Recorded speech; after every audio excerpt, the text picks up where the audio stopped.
ምናወጣው ቃል አይደለም ትልልቆቹን ማህፀን ውስጥ ያለው ጽንስም ሰምቶት ይጎዳል። ቶር 5 ወር ጽንስ የእናቱን ድምጽ የእናቱን ቃል እንደሚሰማ ሳይንስ አረጋግጧል። አሁን አደገኛውና ከባዱ ነገር ግን አለ ዶክተር ሄኖክ ሲናገር ነው ለምን ጸነስኩት እያለችና ጽንሷን የምትረግም ሴት ጽንሶቹ ስለሚሰሙት ያን ድምጽ ወይም ያን ቃል ያን ፓወርፉል ቃል አንጎላቸው ይጎዳል አለ እና ካደጉ በኋላ ከሰው የማይገናኙ ብቸኛ የመሆን ችግር በሽታ ችግሮችም ሁሉ ሊመጡባቸው ይችላሉ። ኢማጂን አስቡት፣ በደንብ አድርጋችሁ አሰናስሉት። አሁን የተረጋገጠ ሳይንስ ነው፣ ግን ጥንትም ተነግሯል ማለት ነው። በጣም ምከሯቸው እንጂ አትስደቧቸው ህፃናትን። ደደብ፣ የማትረባ፣ ቆሻሻ ምናምን እያልን ስንሰድባቸው እኔ ደደብ ነኝ፣ እኔ የማርለባ ነኝ፣ እኔ ቆሻሻ ነኝ እያሉ እነሱ የሰሙትን ላይምሯቸው ይነግራሉ። ሴቭ ይሆናል ማለት ነው። ካደጉም በኋላ ማይረቡ ማይጠቅሙ ቆሻሾች ነን እያሉ ያ ቃል አይምሯቸው ለምዶት መለወጥ ይከብዳቸዋል። ስለዚህ በጣም የምናወጣቸውን ቃላት በጣም መጠንቀቅ ያስፈልጋል። በጣም መልካም ቃላት ብቻ ከኛ ሊሰማ ይገባል። ከሰው አይደለም፣ ከእንስሳትም ከአራዊትም ከወፎችም ሊሆን ይችላል። ግዕዛን የለሽ ከሆነው ከድንጋዩ፣ ከማዕድኑ፣ ከበገናው፣ ከመሰንቆ፣ ከእንዚራው ወዘተርፈ የሚወጡት ድምጾች ሁሉ የራሳቸው የሆነ ኃይል እንዳላቸው ልንረዳ ልናውቅ ይገባል ነው። ለምሳሌ ውጋ የሚል የነጋሪት ድምጽ አለ። አሁን ይሄ ድምጽ ሲሰማ ወታደሩ ሁሉ ይነቃል። ስለሰልፍ እንኳን ወታደር ፈረሱ ራሱ ያሽካካል። ራሱ ድምጹ የሚሰጠው ኃይል አለ ማለት ነው። ለምሳሌ ጥንት ነጋሪት ተጎሰመ ሲባል የክተት አዋጅ ሲመታ ነጋሪቱ ራሱ በወታደሩ ልብ ላይ የሚጨምረው የኃይል መጠን አለ ማለት ነው። ራሱ ድምጹ ራሱን የቻለ አለ። ይፍን ሽለላው ቀረርቶ ሁሉ የሚጨምረው ፓወር አለ። ድምጹ ቀላል አይደለም ማለት ነው። የድምጽ የጦር መሳሪያ ሊኖር እንደሚችል አስባችሁ ታውቃላችሁ? ዘመኑ እየረቀቀ መጥቷል። ምናልባት አንድ ወደፊት ሊሰራው ይችላል። ለምሳሌ ገና ድምጹን ሲሰማ ወታደር ፈርቶ እንዲሸሽ የሚያደርግ መሳሪያ ሊመጣ ይችላል። ገና ድምጹን ሳይ መደንገጥ፣ መረበሽ፣ በቃ ፍርሃት የሚለቅ አይነት እነዚህ ፍሪኩዌንሲዎች ሊኖሩ ይችላሉ፣ ቫይብሬሽኖች ሊኖሩ ይችላሉ። ምክንያቱም ድምጽ ኢነርጂ አለው፣ ኃይል አለው። የድምጽን ኃይል የተረዱ ሰዎች እነዚህን አይነት የጦር መሳሪያ ሰርተው ለክፉ ዓላማ ሊያውሉበትም ይችላሉ። ወደፊት አይታወቅም። ጊዜው በጣም አደገኛ ጊዜ እንደሆነ ልንረዳ ይገባል። እና አሁን ምንድነው ምናችሁ እንግዲህ ተፈጥሮ በጣም ረቂቅ ምስጢር ናት። ተፈጥሮን ምርምር ያውቀዋለሁ የሚል ሰው ብቻ በምድር ላይ ውሸታም የለም። እነዚህ ሁሉ ድምጾች የሚያወጡት ድምጾች ራሱን የቻለ በጣም ከፍተኛ የሆነ ኃይል አለው። ሌላው ወደኛ ቃል ልምጣ። የነፍስ ቃል የሰው ቃልን እናምጣው። አሁን እንግዲህ ስለ ነፍስ ስናገር ሰው ማለት ስጋና ነፍስ ማለት ነው። የስጋም የነፍስም ውህድ ማለት ነው። እሳትነት አለኝ፣ ሞቅ አለው፣ ውሃነት አለኝ፣ ላብ፣ ደም፣ ፈሳሽ ነገር ይፈሰኛል፣ አንተም አንቺም ይፈሳቸዋል። ፍስል እስትንፋስ አለኝ፣ ከራስ ፀጉር እስከ እግር ጥፍር በአጥንት በጅማት የተዋቀረ የመሬት አካል አለኝ። ጥሩ፣ ይሄ አራቱ ነው። ግን ነፍስ አለችኝ። ሰውን ሰው ያደረገችው ነፍስ አለችኝ። ያቺ ነፍሴ ግን ምንነት አላት? ልብ አላት። አሁን የቃልን መነሾ ነው የምነግራችሁ እንዴት እንደምናወጣል። ልብ አለ፣ አስባለሁ። ግን ከልብነቴ ወይም ከልብህ ወይም ከልብሽ ከነፍስ ማለት ነው ቃል ይወለዳል። እስትንፋስ ደግሞ ይወጣል። መገኛዋ ልብ ነው። ከልብ ቃል ይወለዳል፣ እስትንፋስ ይወጣል። ልደተ ቃል ወጻአተ እስትንፋስም ልብ ይላሉ ሊቃውንቱ፣ የኢትዮጵያ ሊቃውንት። የቃል ከልብ መወለድ፣ የእስትንፋስ ከልብ መውጣት። እስትንፋስ ወጣ ይባላል እንጂ እስትንፋስ ተወለደ አይባልም። ቃል ተወለደ ይባላል እንጂ ቃል ወጣ አይባልም። ስለዚህ ተመትሮ ተከፍሎ ተድህሮ የሌለበት ቃል በልብ ህልው ሆኖ የሚኖር ቃል የነፍሴ ቃል ወይም ያንተ ቃል ያንቺ ቃል ወዘተርፈ አሁን ገንዘብ አንዱ መናገር ወይም ንባብ መናገር ባህሪው ስለሆነ የነፍስ አንዱ ባህሪ ስለሆነ ከስጋ ከምላሳችሁ ጋር ይዋሃድና ፍሬ ነገር ይናገራል ማለት ነው። እኔ የምናገረው ነገር በነፍሴ ቃልነት ስላለ ይሄ ቃልነቴ ግን ከስጋዊ ምላሴ ጋር ተዋህዶ ከስጋዊ ምላስ ጋር ተዋህዶ ፍሬ ነገር ያለበት የምትሰሙት፣ የምታደምጡት፣ የምትተረጉሙት፣ የምትራቀቁበት ነገርን ወይም ትምህርትን ወይም ጥበብን ወይም ዕውቀትን ጆሮአችሁ ውስጥ ያስገባል ማለት ነው። አያችሁ? ስለዚህ ቃላችሁ ሁልጊዜ ከነፍሳችሁ የሚወጣ ሲሆን ከስጋዊ ምላሳችሁ ጋር ተዋህዶ ነገር ግን ንባብ ይሆናል፣ ንግግር ይሆናል። ንግግሩ ደግሞ ፍሬ ነገር ያለበት ልትጨብጡ፣ ልትሰሙት የምትችሉት፣ ልታደምጡት የምትችሉት፣ ልትተረጉሙት የምትችሉት ይወጣል ማለት ነው። ስለዚህ ነው ስትለይ ግን የነፍስ ቃል ነፍሱ ከስጋው አንድ ሰው ተለየ ማለት ማውራት አይችልም። በድን አሁን አያወራም፣ ማስከሬን አያወራም። ለምን አያወራም? ለምን ቃል አያወጣም ሲባል ቃል ንባብ ወይም ንግግር ከስጋ ምላስ ጋር ተዋህዳ ልትናገር የምትችል ነፍስ ወጣለች ማለት ነው። ስለዚህ ምን ማድረግ አይችልም? መናገር አይችልም። ልብም የለውም፣ እስትንፋስም የለውም። አንዱ የነፍስ ጠባይ ልብ ነው፣ ማሰብ ነው። አያስብም፣ በድን አያስብም። አንዱ የነፍስ ግብር ምንድነው? እስትንፋስ ነው፣ እስትንፋስም የለው። አንድ የነፍስ ጠባይ ቃል ነው፣ ቃልም አያወጣም፣ በድን ይሆናል ማለት ነው። ግን ነፍስ ግን ስትሄድ ልብነት፣ ቃልነት፣ እስትንፋስነት ወይም ሕያውነት ገንዘቧ ስለሆነ ልትናገር ትችላለች፣ ትናገራለች። ነፍስ ራሱ ከሰውም ተለይታ ሄዳ ለምሳሌ የራሷ ዓለም ይኖራታል። እዛ ልትናገር ልታመሰግን ትችላለች። ምክንያቱም ቃል ገንዘቧ ነው፣ የራሷ ገንዘብ ነው፣ የመናገር ገንዘብ ማለት ነው።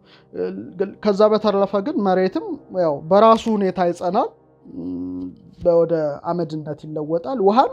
ውሃነታችንም በራሱ ጸንቶ ባህሪያችን ይበታተናል ማለት ነው፣ ወደ ጠልነት ይሄዳል። ነፋስም ወደ ነፋስነት ይሄዳል። እሳትም በራሷ ጸንታ ወደ የሚሞቅ እሳት ወደ መሆን ትወጣለች፣ ትለያለች። እነዚህ ባህሪያቶቻችን ይበናሉ፣ ይተናሉ ማለት ነው። ስለዚህ አንድን ሰው ብትነኩት ከሞተ በኋላ አይሞቅም፣ እሳትነቱ ወጥቷል። እስትንፋስ የለውም፣ እስትንፋስነቱ ነፋስነቱ ወጥቷል። መሬትነቱም ተለይቶታል። መሬት ወደ መሬትነቱ አመድነት ስለሚለወጥ ነው። እሳትነቱ ደግሞ ብትነኩት አይሞቅም፣ አይተኩስም። ውሃነቱ ብትቆራርጡትም የሆነ ያዘለ ነገር ካልሆነ በስተቀር አይወጣውም። እንግዲህ ይሄ ነው እንግዲህ። ስለዚህ ቃል ማለት ራሷ የነፍስ አንዱ ባህሪ መሆኑን ልትረዱት ይገባል። ከስጋዊ ምላስ ጋር እንግዲህ ተዋህዳ ፍሬ ነገር ያለውን ነገር ታሰማናለች፣ እንሰማታለን ማለት ነው። ለምሳሌ አሁን አንዳንድ ሰዎች አንዳንድ ድምፅ ያስፈራቸዋል፣ ያስጨንቃቸዋል። ለምሳሌ ለየት ያለ አስፈሪ የሆነ ለምሳሌ የሆረር ፊልም አይታችሁ ታውቃላችሁ? የሆረር ፊልም ሲታይ ያ ፊልም ብቻ አይደለም እንዲያስፈራ ሆኖ የሚሰራው፣ የድምፅ ባለሙያዎች አሉ ፊልሙ ላይ ማለት ነው።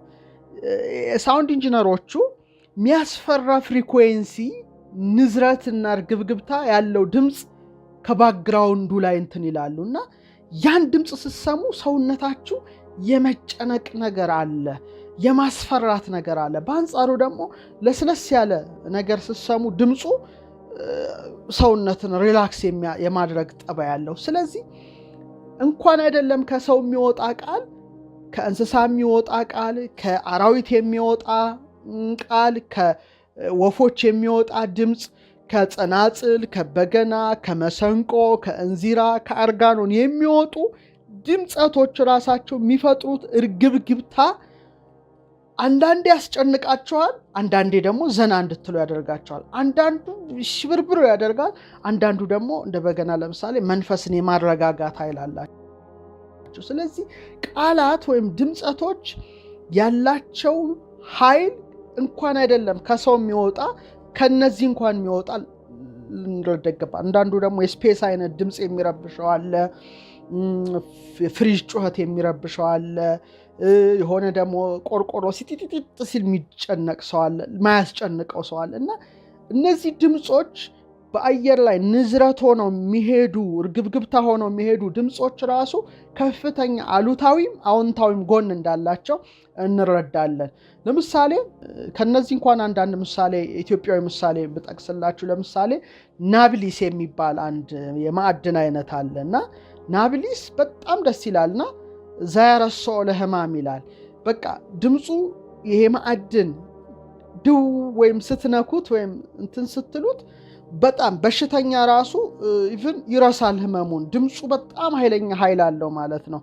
ወላዶች ለምሳሌ በኢትዮጵያ ዶክመንት ምን ይላል?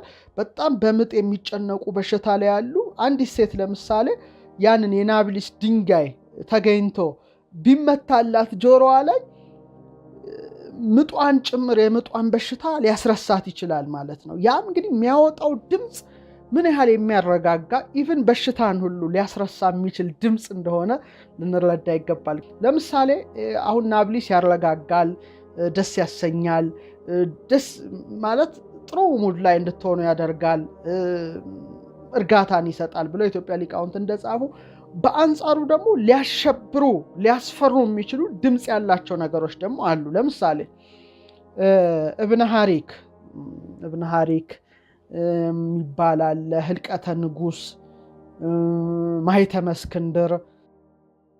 አሁን ይሄ ከባድ ማዕድን ለምሳሌ ድምፁ በጣም የሚያስጨንቅ ድምፅ ነው። ምን ያደርጉ ነበረ? በተለይ ይሄን የሚያስፈራውን ማዕድን በረሃ አካባቢ ባለ ቦታ ላይ ዝናብ ሲዘንብ ክረምቱ ውሃ ይዞ ከርሞ በጋ ላይ የሚደርቅ ወንዝ ውስጥ ነበረ ያን የከበረ ድንጋይ የሚፈልጉት። እንግዲህ ቅርጹ የሰው ጭንቅላት ይመስላል። ሲታይ ላዩ አረንጓዴ ነው። ስትወቅሩት ግን ውስጡ ቀይ ነው። ውስጡ ቀይ ቅርጽ ያለና ማታ ማታ በተለይ የጥንት ኢትዮጵያውያን ሲወቅሩት ቦግልም ብልሽ ድርግም ቦግልም የሚል ብርሃን ይረጫል። ዲኮሬሽን ላይት አይነት ይመስላል እና ሲወቀር የንስር ኢግል የንስር ስዕል ክንፉን እንትን ብሎ አለበት። አሁን ምን ያደርጉት ነበረ? ለምሳሌ ነጋሪት ላይ፣ መለከት ላይ፣ እንዚራ ላይ፣ አርጋኖን ላይ ሲያደርጉት የሰው እጅ ሳይነካው ይመታል እና ከሩቅ ነው የሚሰማው ድምፁ። በጣም አስጨናቂ ድምፅ ወይም አስፈሪ ድምፅ ነው የሚሰጠው። እና ምንድነው የሚሉት ኢትዮጵያውያኑ በተለይ ስለ እንቁ ጥበባት በተናገሩበት መጽሐፋቸው ላይ ድምፁ ግርማ ያለው የሚያርድ የሚያንቀጠቅጥ ነው የሚሆነው። እንደውም ጠቢቡ ንጉስ እስክንድር ዘአጽኦሙ ለጎግ ወለማጎግ በዝንቱ እብን ይላል እና ሰበዳአት የሚባሉ የተለያየ ህብር ያላቸው እነዛን አስፈሪ አውሬዎች እንዳይወጡና ምድርን እንዳያጠፏት የዘጋባቸው በነዛ የከበሩ ድንጋዮች ወይም አስፈሪ ድምፅ በሚያወጡት የከበሩ ማዕድን ወይም ድንጋይ ነው የዘጋባቸው እና ያ ድምፅ ሲጮህ ድው ሲል በጣም እየፈሩ ይሸሻሉ፣ ወደ ምድር አይመጡም። የሚያወጣው ድምፅ በጣም አስፈሪ በጣም አስጨናቂ ስለሚሆን ከዛ አስፈሪነቱ የተነሳ እነዛ እንኳን አስፈሪ አውሬ መልክ ያላቸው ሰበዳአት የሚባሉ አደገኛ ፍጡራን እንኳን ይሸሻሉ ያን ድምፅ። ለምሳሌ ማርስ አታክ የሚል ሙቪ አይታችሁ ከሆነ አላቅም፣ በጣም መወደው ሙቪ ነው። ጭንቅላታቸው ትልልቅ የሆኑ ፍጡራን በመንኮራኩር መጡ። ሙቪውን ያያችሁ ታውቃላችሁ። እና በጣም ሽብር ፈጠሩ። ምድር ላይ ይመታሉ፣ ምን ይላሉ፣ ያቃጥላሉ፣ ኒውክለር ራሱ ሲጮህ ያከሽፋሉ። መጨረሻ ላይ ግን ጭንቅላታቸው እየፈነዳ የሞቱት እነዚህ ፍጡራን ልክ እስክንድር እንዳደረገው የሆነ ሙዚቃ ድምፅ፣ በተለይ ሙዚቃ ሳይሆን የሚጮህ ሙዚቃ ነክ የዜማ መሳሪያ የሚያወጣው ቅኝታዊ ድምፅ ሲሰሙ ጭንቅላታቸው ሲፈነዳ ብው እያለ ሲፈነዳ ሙቪው ላይ እናያለን ማለት ነው። ልብ አድርጋችሁ ተመልከቱ እና ፊልሙ ላይ የምናየው ነገር ያ ነው። ያ ድምፅ እንግዲህ የሚያወጣው ፍሪኩዌንሲ ቫይብሬሽን ከባድ ስለሆነ ጭንቅላታቸውን ሲያፈነዳው ሙቪውን ሳይ ትዝ የሚለኝ የእስክንድር ዘዴ ነው እና ከሰው አይደለም ከእንስሳትም ከአራዊትም ከወፎችም ሊሆን ይችላል። ግዕዛን የለሽ ከሆነው ከድንጋዩ፣ ከማዕድኑ፣ ከበገናው፣ ከመሰንቆ፣ ከእንዚራው ወዘተርፈ የሚወጡት ድምፆች ሁሉ የራሳቸው የሆነ ኃይል እንዳላቸው ልንረዳ ልናውቅ ይገባል የሚል ሐሳቤን እሰጣለሁ።